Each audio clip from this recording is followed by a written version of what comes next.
A continuación, hablemos de salud mental.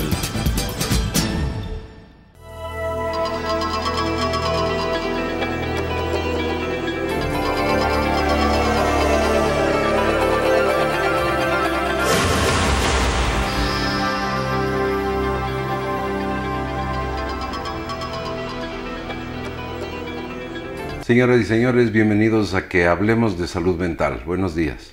Señores televidentes, buenos días. Nuevamente en su programa Hablemos de Salud Mental. El día de hoy vamos a abordar un tema interesantísimo realmente, que es el tema de la personalidad. ¿Qué es la personalidad? ¿Cómo se forma? ¿Cómo se transforma? ¿Cuáles son los problemas que podrían derivarse a partir de la personalidad?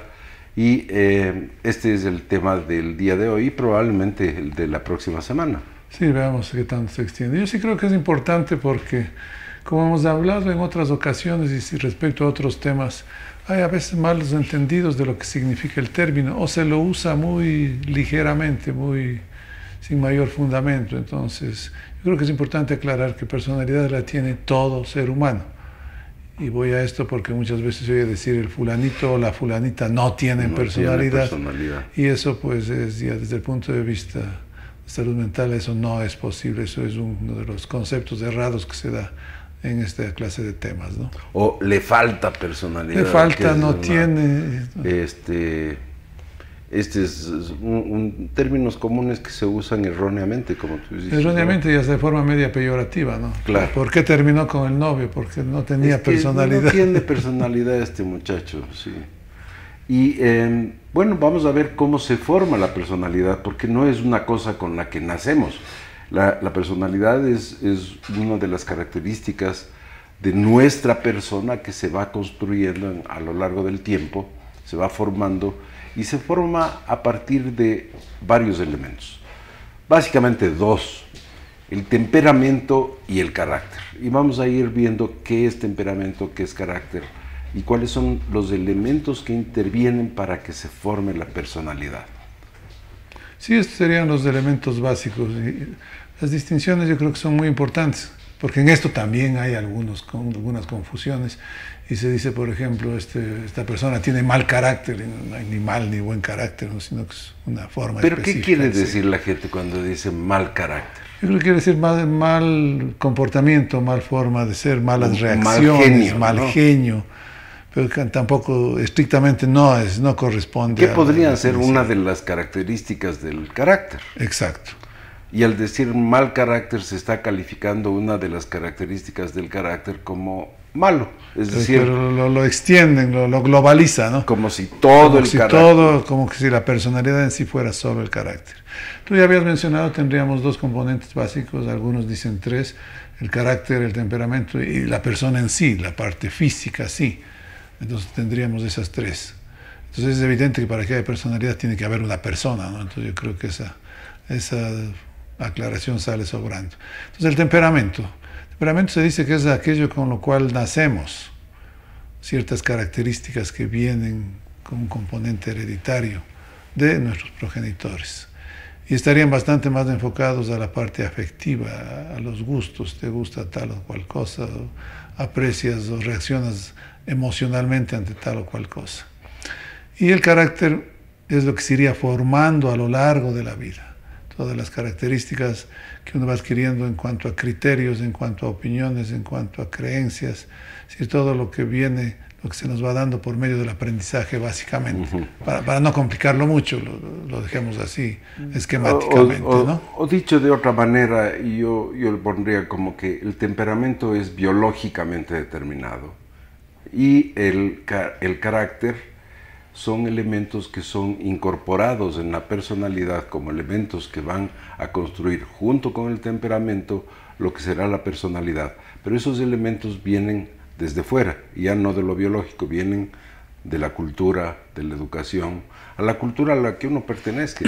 Es decir, el carácter de los ingleses, se habla, por ejemplo, de un tipo de carácter flemático y medios fríos, medios distantes. Se habla de los alemanes como si fueran individuos mucho más organizados y preventivos de una serie de cosas. o se habla de los italianos como muy emocionales. Es decir, los elementos externos que vienen desde la cultura, de la sociedad, de la familia, son los que van a determinar rasgos del carácter. Y el temperamento va a ser determinado por los elementos genéticos, los biológicamente adquiridos, y que algunos autores señalan que eso se ve desde muy tempranamente, muy chiquitos, y no es qué cosas hacen las personas, sino cómo las hacen. Entonces, cómo reacciona o cómo hace las cosas, incluso un niño podría estar marcando sus rasgos de temperamento. Es decir, estos dos aspectos se van imbricando a lo largo de la vida, se van modificando, se van retroalimentando el uno con el otro, y va formándose el comportamiento de la persona, la forma de ser de la persona, que es lo que globalmente llamamos personalidad. Entonces, evidentemente que habrá épocas en las cuales haya mucha más influencia de lo biológico que uno trae, y paulatinamente yo creo que va habiendo más influencia de lo cultural, de lo social, de lo ambiental, ¿no? Y obviamente el cómo se va moldeando en cada persona va a depender de la interacción de estos dos. Yo creo que también se podría incluir dentro de los elementos biológicos como parte del temperamento sería la inteligencia también, ¿no? Es decir, ciertas emociones o respuestas de emociones que son determinadas por el temperamento de esa persona. Pero la inteligencia también es un componente importante de la personalidad. Tiene una base biológica, por supuesto, también, sí. Y es un integrante de la personalidad. A través de la inteligencia, todos esos estímulos que recibimos de fuera, yo creo que los elaboramos, y esa elaboración va a ser muy individual de una u otra persona. Y ahí vienen las diferencias. Y ahí vienen las cosas, o sea, es decir, ¿cómo elaboramos esas cosas? Y de ahí que se ha dado en hablar en inteligencia, distintos tipos de inteligencia incluso, ¿no? Se habla de una inteligencia numérica, de una inteligencia espacial, se habla incluso en este momento de inteligencia emocional, y se volvió un término muy común hace un tiempo, y la inteligencia emocional tiene que ver con la personalidad. La inteligencia emocional es esa capacidad de respuesta con una emoción adecuada a las demandas ante las cuales se está exigiendo una respuesta. Es decir, no sobredimensionar las cosas ni minimizarlas, por ejemplo, sino emocionalmente responder adecuadamente. Se habla de una inteligencia cinética del movimiento. Entonces, gente como Messi, por ejemplo, tiene una gran inteligencia cinética, y eso es lo que le hace extraordinario al jugar al fútbol, por ejemplo. Pero puede que otro tipo de inteligencia no la tenga. Claro, yo creo que se van desarrollando en cada persona una u otra de estas, ¿no? Entonces uno tendrá mayor preeminencia lo numérico, por ejemplo, tendrá lo emocional, tendrá lo de movimiento, como tú mencionas. Eso es lo que nos hace a todos iguales, todos tenemos los mismos insumos, pero todos somos diferentes. Claro, eso es lo que nos individualiza. Y la personalidad justamente nos va individualizando. Conforme vamos avanzando, vamos creciendo, pues se van marcando más estas individualidades, ¿no? Entonces, a lo mejor niños de 4 o 5 años tengan muchas cosas en común. Parecidas. Muy respuestas. Respuestas casi parecidas ante los mismos estímulos, pero conforme uno va creciendo, la respuesta va siendo absolutamente diferente. Pero un niño que ha sido tímido va a seguir siendo tímido. Un niño que ha sido irritable probablemente va a seguir siendo irritable. Probablemente mucho depende de esto de los componentes del temperamento. Del temperamento, ¿no? Entonces, claro. Eso, como ya habíamos mencionado, es más un sustrato biológico, y eso pues teóricamente se puede modificar. En la práctica yo creo que es un poco más elaborado y más difícil de lograrlo, ¿no? Y también creo que hay momentos en los cuales uno podría hacer intervenciones, y eso es lo que hacen los padres básicamente al educarte.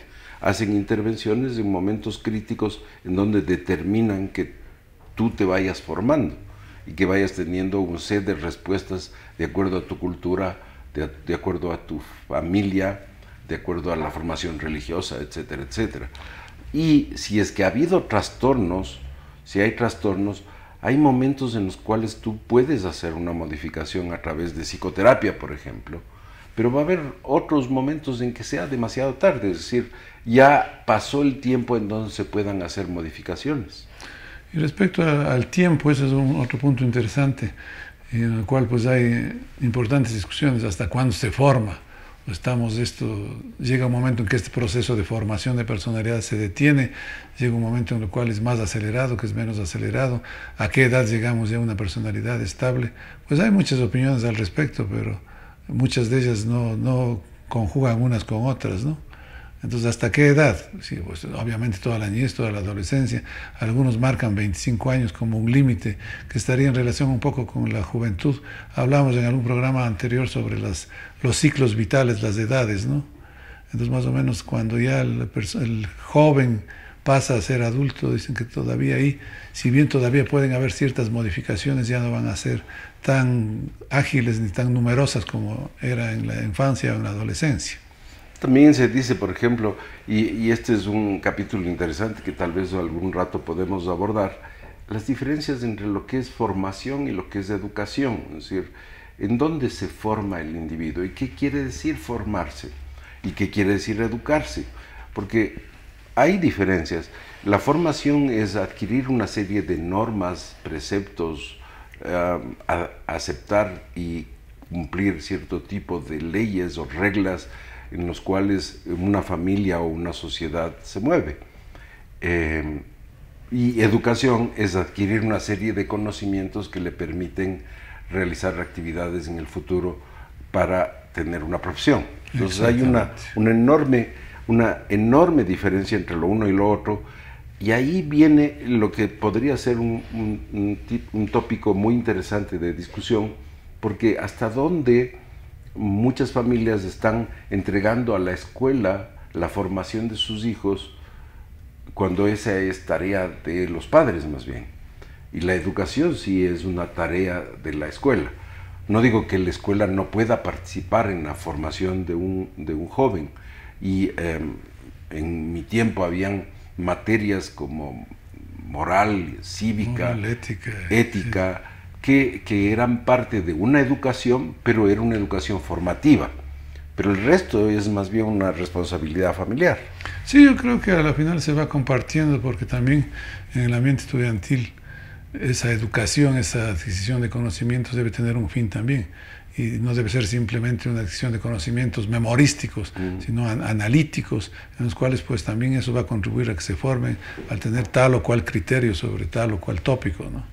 Entonces, yo creo que también se van es compartido, porque también podríamos decir que los padres tienen una responsabilidad en términos de educación. O sea, lo que ven los hijos en sus padres van a repetirlo, y eso es una forma de educación, por ejemplo, en leer, en el tipo de música que escuchas, en el tipo de actividades que hacen, el tipo de deporte que le gusta, que son parte de la educación, ¿no? Y los criterios que tienen sobre tal o cual cosa. Eso sería ya más formación. Formativo. Entonces, de esa educación, de eso, ver, por ejemplo, qué comportamientos tiene el padre o la madre, pues eso a la final va a dar un conocimiento y puede transformarse en un aspecto formativo de la persona. Sobre todo si es más analizado, más dialogado en el seno de la familia, ¿no? Y todo esto va al capítulo carácter. Claro, esto va al componente carácter de la personalidad. Y este se junta al otro elemento, que sería el genético, el biológico, el temperamento. Y ahí volvemos a una de las frases que a lo mejor nos han escuchado a lo largo de las intervenciones previas en estos 10 años de este programa, de que la conducta del ser humano es la respuesta o es la expresión de la interacción entre genes y medio ambiente. Exacto. Y a la final esa conducta que es la forma de ser, es la personalidad. Es la forma de ser de cada individuo, es la personalidad. Entonces, desde ese punto de vista, no hay ni buenas ni malas. Hay diferentes, hay individuales. Yo creo que hay tantas personalidades como personas hay, ¿no? Yo sí creo que pueden haber pueden ser muy sutiles las diferencias, pero yo no creo que una persona pueda ser exactamente igual a otra, ¿no? No hay copias en esto.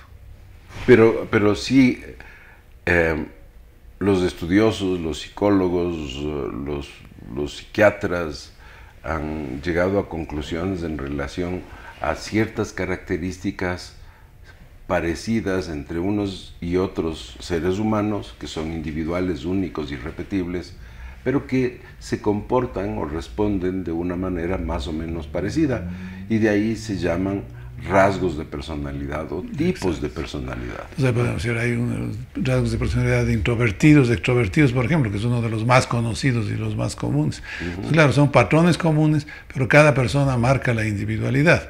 Es decir, tendrá un comportamiento que lleva cierto camino, lleva ciertas características, pero en uno será más acentuado, en otro será menos acentuado. Entonces eso daría la diferencia de una a otra persona. Entonces en un grupo de introvertidos, por ejemplo, 10 personas introvertidas serán 10 formas diferentes de ser introvertidos, aunque más o menos compartan ciertas conductas, ciertas actitudes, ¿no? Pero en su interior, en sus motivaciones o en su tipo de reacciones, pues sí va a haber diferencias. Bien, vamos a unos anuncios y regresamos con ustedes en un minuto.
Bienvenidos nuevamente. Estamos abordando el tema de personalidad y habíamos llegado a algunas conclusiones. La personalidad se forma a partir de dos componentes principales que son el carácter y el temperamento. El carácter son todas esas características que vamos adquiriendo a través del tiempo y que son transmitidas por la cultura, la sociedad, la familia, el momento histórico, etc. Y por otro lado, los elementos biológicamente adquiridos que forman el temperamento. Estas dos interacciones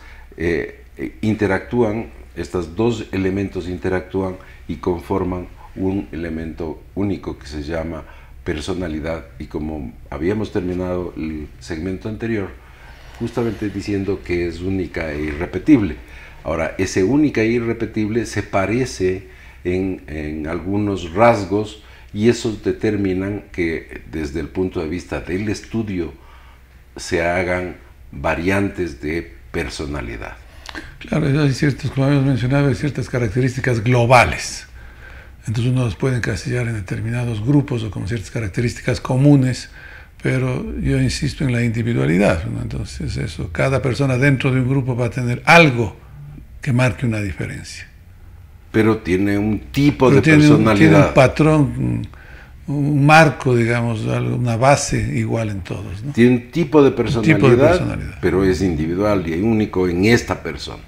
Entonces puede ser, como tú decías, un individuo introvertido, pero de estas 16 personas que estamos estudiando y que vemos que son introvertidas, hay 16 formas de ser introvertida.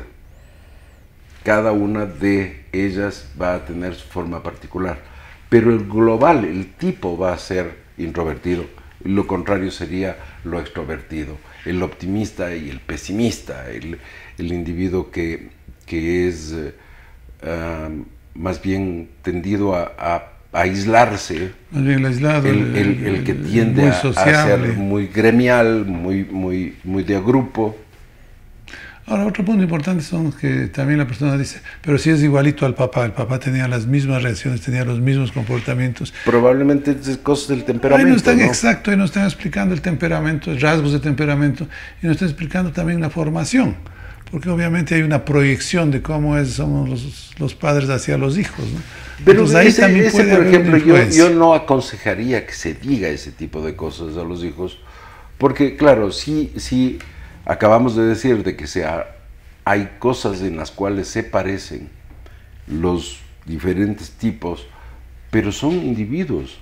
Y muchas veces ese tipo de frases como igualito a tu mamá o igualito a tu papá está más bien señalando defectos de la otra persona. Generalmente señala Entonces defectos, se está haciendo como tú tienes los mismos defectos de tu padre o los defectos de tu madre. Y yo no creo que es una manera de construir la autoestima en una persona. Sí, por supuesto, yo creo que es uno de los conceptos mal empleados. O sea, que van a haber cosas igualitas, entre comillas, sí van a haberlas, pero lo que tú dices es real. Cuando se quiere señalar un defecto o algo que está funcionando mal, a veces hasta se lo hace a manera de justificación, ¿no? Entonces, no, sí es igualito, y eso también tiene su riesgo, porque la persona no puede tomar, no sé, eso ya no es culpa mía. Yo he salido así. He salido a mi papá. Entonces ya no tengo la culpa. No tengo la culpa, exacto. Eso también hay que tomar en cuenta. Entonces, ¿cuántos tipos de personalidad existen, Pacífico? Yo creo que tantos como individuos. Sí, pues sí hay tipos. Hay una forma bien interesante. Los cardiólogos, por ejemplo, no se hicieron tanto rollo de estar pensando diferentes tipos psicológicos y poniéndoles nombres. Y en un congreso de cardiología se habían dado cuenta de que ciertos rasgos de la personalidad de los individuos podrían agravar problemas cardíacos o ser favorables para los problemas cardíacos. Entonces dividieron en la personalidad tipo A y la personalidad tipo B. Punto. Las características de la personalidad tipo A es de un individuo luchador, de un individuo peleador, de un individuo que no se conforma con las cosas, que está inmediatamente buscando soluciones y es acelerado. Y el otro es más bien tranquilo, se toma las cosas con calma. El uno es mucho más propenso a infartos, por ejemplo, y el otro tiene mucho menos probabilidades de tener enfermedad coronaria. Sí, esos serían los de personalidad tipo A, los que tienen más riesgo de tener problemas cardiovasculares. Ahora, también son gentes interesantes, son muy trabajadores, muy cumplidos, muy competentes en lo que hacen. Ellos no dicen si es bueno o si es malo. Simplemente están diciendo, tiene más riesgo de desarrollar. Ahora, ese riesgo al parecer está dado porque la persona puede ser así a costa de una gran tensión interior. O sea, ahí entran las explicaciones de estrés que en algunos programas anteriores hemos hablado y que posiblemente en este nuevo ciclo también lo mencionemos. Entonces, claro, esa personalidad tipo A generaría más estrés y estrés del dañino, del perjudicial, y eso estaría imbricado en la etiología de estos padecimientos cardiovasculares. El otro, la personalidad tipo B, más bien toma las cosas con calma, no es competitivo, no se hace problema, entonces no estaría sujeto a estos riesgos cardiovasculares. Yo creo que alguna vez en uno de los programas mencioné, es un caso que realmente es interesante, en donde yo veía todas las características de esta personalidad tipo A. De hecho, un individuo que había tenido un infarto, le hicieron una operación para ponerle unas ampliación de las coronarias que estaban tapadas, etcétera, etcétera. Y le recomendaron hacer ejercicio. Y yo le recomendé también a que haga ejercicio como parte de un proceso de relajarse, de recuperarse, etcétera, etcétera. Y era curioso, este señor iba a la Carolina y iba a la pista atlética y empezaba a caminar con el propósito de hacer ejercicio, pero en poquito tiempo empezó a competir con el que iba más adelante y se empezó a hacer ya competencias dentro de él, es decir, en la próxima vuelta yo le paso, en la próxima vuelta le gano, en la próxima vuelta yo voy a hacer más tiempo que él, en fin, es decir, el temperamento de él tan competitivo hacía que incluso una circunstancia que debería haber sido relajante y en favor de él, se convertía en una competencia y generaba estrés. Sí, yo creo que la pista de caminar en la Carolina nos enseña a veces muchas de estas cosas, ¿no? Porque uno ve en la expresión facial mismo unas caras de angustia, de tensión que están más interesados en adelantarle al que va delante de uno y no en hacer ejercicio, no en tomarlo como es relajante, como lo que debería ser ese ejercicio. Y hay otra gente que le ves que está en ese que plan. Va muy tranquilamente, no sé, es problema, no va a ganar nada, no está compitiendo, entonces yo creo que eso se beneficia más. Sí, esos serían algunos de las clasificaciones que se han hecho en cuanto a tipos de personalidad, ¿no? Bueno, después viene la personalidad histérica, la esquizoafectiva, en fin, psicasténica, obsesiva, etcétera, etcétera, que son otras características, ¿no? Sí, tienen otro fundamento, más los llaman como trastornos. Y en eso también a veces... No creo que sean trastornos, hay rasgos de a eso iba. En las clasificaciones nos ponen como trastornos, pero eso no equivale a enfermedades. Es decir, cuando decimos, por ejemplo, decimos un trastorno depresivo, nos referimos a una enfermedad en sí. Pero en las clasificaciones nos ponen trastornos de personalidad. Pero eso yo sí creo que hay que entenderlo bien porque no implica una patología en sí. Entonces pueden haber tipos de personalidad obsesiva, tipo de personalidad histriónica, tipo de personalidad esquizoide. Es decir, hay una amplia clasificación de estos rasgos de personalidad, ¿no? Pero no son enfermedades, es decir, no habría ni buenas ni malas. No me refiero a que haya buenas o malas, pero hay personalidades esquizoides.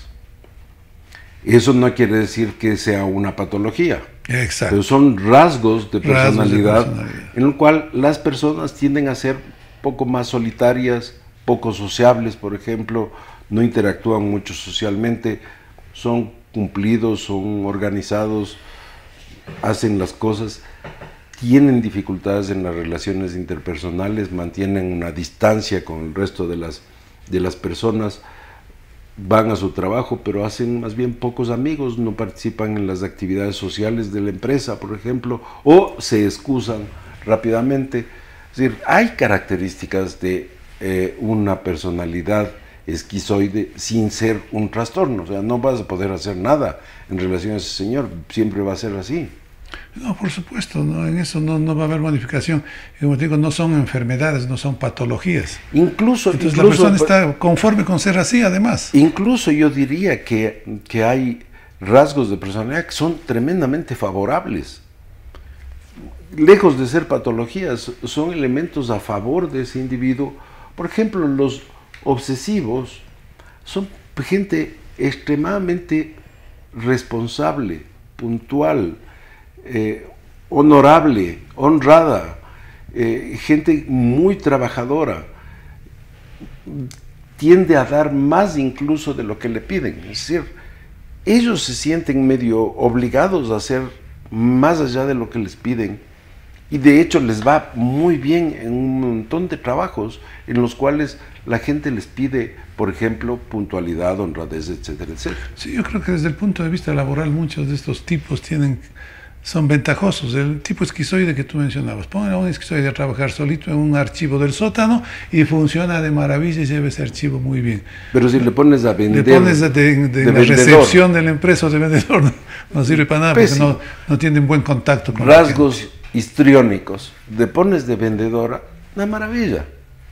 Pero le pones a que tiene que hacer una cosa a determinada hora de esa manera, fracaso completo. Sí, por eso digo, desde el punto de vista laboral hay esas grandes diferencias.